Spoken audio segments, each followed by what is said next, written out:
All right, so we're talking about competing in a saturated industry and what that means and how to set yourself apart. So obviously there's the whole startup space, which is highly competitive.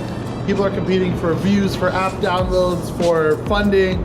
And then on the more traditional, typical business side, there's competing for simple things like a commodity. If you're a service provider, like a lawyer or a real estate agent or a dentist, there's tons of competition on both sides. So when your service is very similar on that side, what you really have to do to set yourself apart is the customer service experience and your brand. How can people tell your customer service side and your brand if they haven't actually worked with you yet?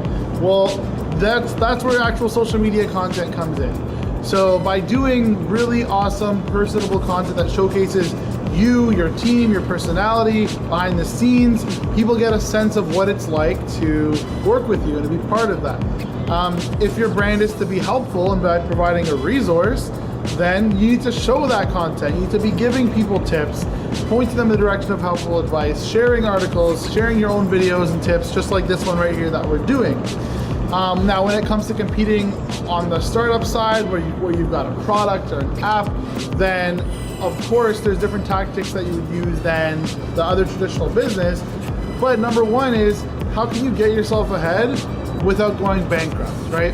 It's not a matter of who can spend the biggest ad dollars or the biggest media buy or the most Facebook ads and you get rid of the competition that way, because that's just a race to the bottom, which is a race to $0. So some smaller companies that are success stories compete by having amazing partnerships, by being featured in other places, by offering value, by doing events, by getting featured in the media, by creating their own custom content that people actually want to follow, and something that's not just sales related. So those are a few tips from both sides of the spectrum on how you can compete in a crowded market.